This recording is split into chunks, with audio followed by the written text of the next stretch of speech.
So what would have happened if Africa was never colonized? That's what we are going to talk about today in this video. And this video is more of a speculation, of course, because Africa was colonized. But for a moment, let's imagine that the Europeans never came down to Africa to colonize it. How would have things turned out in 2025? How would Africa be looking? So the Europeans started coming to Africa a long time ago. But yeah, we can talk of the Portuguese. That's like the 14th century. Around there, came to the eastern coast and did take some land there and did occupy some land there. They did occupy Mombasa. They built Fort Jesus. They did go to Malindi and those areas, and they did settle there. They built churches, but that was nothing as compared to what happened after, say, beginning of or in the 19th century. So in the 19th century, the Europeans started showing more interest in Africa, not just the coastal regions, but the interior of Africa. And by late 19th century, there was a lot of competition to grab land in Africa. And this is what came to be known as the Scramble for Africa. And the Europeans were so aggressive. And at some point, they decided that if that was going to go on or things were going to go the way they were going, then they were likely going to start fighting in Europe because of Africa. And because of that, they decided to organize an event that happened in 1884 to 1885, and this was called the Berlin Conference. Now, the Berlin Conference was about the European countries or nations or powers agreeing on how to share Africa. There are many reasons why the Europeans came to Africa. And of course, the major ones are resources. In fact, we could say that resources is at the top. They were looking for minerals, they were looking for farmland, and they were also looking for labor. So they came here, get mine minerals, take minerals back to Europe, come here, do some farming, come here and use the locals to produce maybe agricultural products, and then take those back to Europe or trade them elsewhere in the world. So those are some of the reasons. And of course, there are others like just national supremacy, like some countries in Europe or some nations in Europe felt like that by getting more land, they were going to have a higher standing amongst the rest of the countries during that time. Then we have to ask ourselves, why were the Europeans able to conquer Africa or to come to Africa and just walk in and take land and mine and claim land and with no consideration for the local people? We can say that the reason is that it comes down to one thing, the gun. It comes down to the gun. If the Europeans didn't have the guns, or the Africans had the guns as well, then most likely the colonization thing would not have happened. And we have Ethiopia as an example of what would have happened. The Europeans claimed everything, including Ethiopia, of course. Ethiopia went to Italy. Then Italy comes to Ethiopia, tried to claim it as its own property. And then the Ethiopians happened to have acquired guns at this point. And the Ethiopians managed to fight off the Italians in the Battle of Adwa that happened in 1896. And that battle cemented the independence of Ethiopia, and Ethiopia wasn't colonized, save for the short occupation during the Second World War. So we can say the only reason that the European powers managed to colonize Africa comes down to the gun. If the Europeans didn't have the guns, or the Africans had the guns, then the colonization thing would likely not have happened. Now, but what would have happened if, one, the Europeans were not motivated to come to Africa? They didn't need the resources, they didn't need the farmland, they didn't need the minerals, they didn't need the labor. And also, if Africans had acquired guns and they were able to repulse any attempts to colonize Africa, what would have happened? How would things have turned out? Now, of course, this speculation. Before the Europeans came to Africa, there are already, we can say, governments in Africa. There are already what you can call countries. These were what you can call nation state, could be the perfect word for it. There were nation states in Africa that were very robust. They were of different kinds. So if the Europeans had not colonized Africa, we would have seen these nation states grow, maybe become bigger.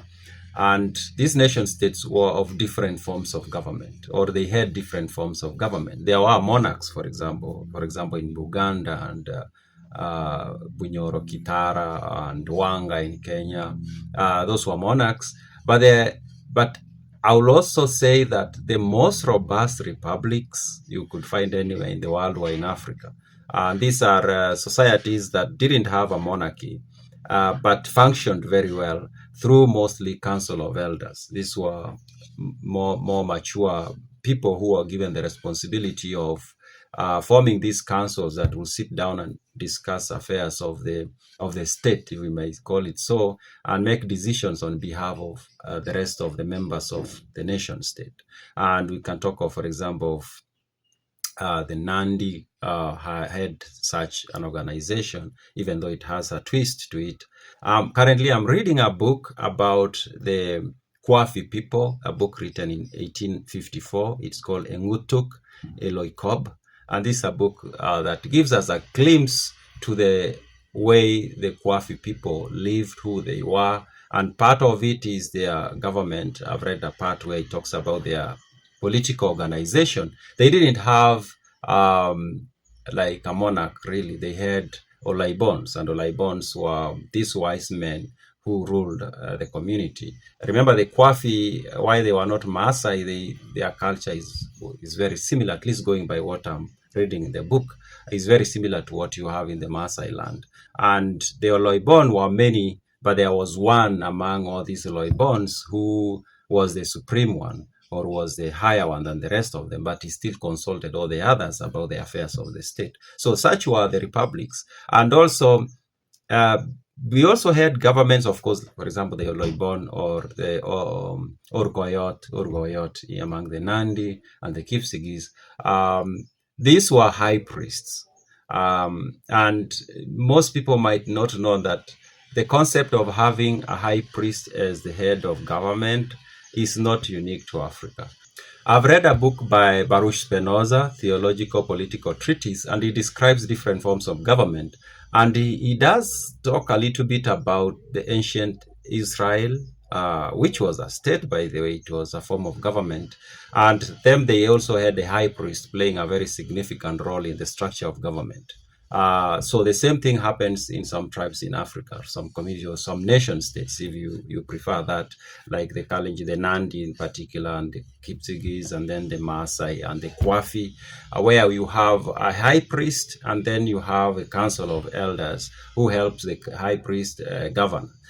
So if the Europeans had not come to colonize Africa, we would have seen more of this flesh out and become more refined with time. And probably today we'll be living in countries or nation states that have high priest as the person in charge at the top, maybe ceremonious at this point because of how the world has evolved since then. But we might likely have a high priest and then maybe a prime minister or something like that. We will have governments that are unique in some ways, at least. And then, of course, obviously, we will not have the map looking the way it's looking today. It's likely that some kingdoms would have fought others and conquered others. Some nation state would have brought others under their rule. We would have, if you go to the Horn of Africa, we would have in Somalia, for example, some sultanates thriving there today, maybe not one, maybe two or three. We would have the Sultan of Zanzibar maybe still there and ruling Zanzibar and the coastal strip of Tanzania and Kenya. We would have the Wanga Kingdom maybe taking care of having a nation that is maybe what we know today as Western Kenya. So most likely we would have a lot more countries in Africa, and more likely we would have more with no doubt the map of Africa will not be looking the way it looks today, because it was drawn by Europeans who were just thinking about the resources for themselves. They were not thinking about the people who lived on the land. So without question, the map will not be looking the way it looks today. Also, we will not be speaking as much European languages as we do today. Today, Africans speak or form very large part of the speakers of European languages, French, English, mostly French, English today are the most spoken European languages in Africa, but we do have Portuguese, of course, in countries like Angola and Mozambique, and then Dutch, of course, in South Africa. But we will not be speaking as much European languages as we do today, and that also means that African languages will be spoken a lot more. Maybe not all of them. Maybe many will be lost, especially as one society conquers another and brings the rest of and brings those people under its rule, and then of course maybe it forces them to speak the local language. But what we can for sure see happening is that we'll be speaking less of European languages and we'll be speaking of more African languages. We do speak African languages, but not at the official level that much, except for example Ethiopia, they speak uh, local languages as official languages, and that gives us a glimpse of what would have happened if the Europeans had not conquered Africa. And then Christianity most likely will not have spread as much as it has done. Most likely, these African nation states, especially being that they are based on African beliefs, would have fought a lot more to prevent their populations from being converted into Christianity. The Nandi would have fought to just keep their people believing in the belief system of the Nandi, the Maasai, the Kwafi, the Luo, every other tribe, the Kikuyu would have, because they would have a political muscle, they would have fought to make sure that their people retain the traditions that have existed for maybe thousands of years. Who knows? Maybe we would have had a case like what happened in Japan. Japan is an interesting one because the Japanese retained a political power over how they became a nation state. And then they through that they prevented foreign religions from coming to their land. In fact, there is a story of the Dutch. The Dutch made a lot of effort to try to make Japanese Christians, but the Japanese monarchy, the political class, fought back very hard, and at some point they had to sign agreements with these European countries that when you come here, just stay with your religion. Don't try to change our people to try to make them Christians. So likely, at least some African nations would have followed that path of, yeah, come here, but don't try to convert our people into some other religions. Our people remain to be whatever we believe in as a people. And of course, you can't say that for sure. For sure, there were not going to be conversions. There are going to be, but likely not as much as what has happened in the last, you can say, close to 200 years. Yeah, so the takeaway is that if the Europeans had not come to Africa, we would have a completely different Africa. We would have nation states that would be more based on the identity of the peoples. We would likely have seen a lot conquering and merging of different societies to form larger nations. And this would not have been something new. It has happened before. Europe, the nation states we have today in Europe, or the nations of the countries of the Commonwealth, whatever you call them, have emerged from small tribes that have joined, fought, conquered one another to form larger and larger and larger societies that we know today as European countries. The same thing would have happened in Africa. Yeah, maybe right now, maybe it would have been a little bit faster, especially going by how the world itself has evolved. So maybe in 2025, we wouldn't be so much different from, say, the rest of the world, but we'll have very different structures of government, very different identities. Maybe that would have been a better thing, or maybe worse. We never know for sure because we are just speculating here. Yeah, so those are my random thoughts.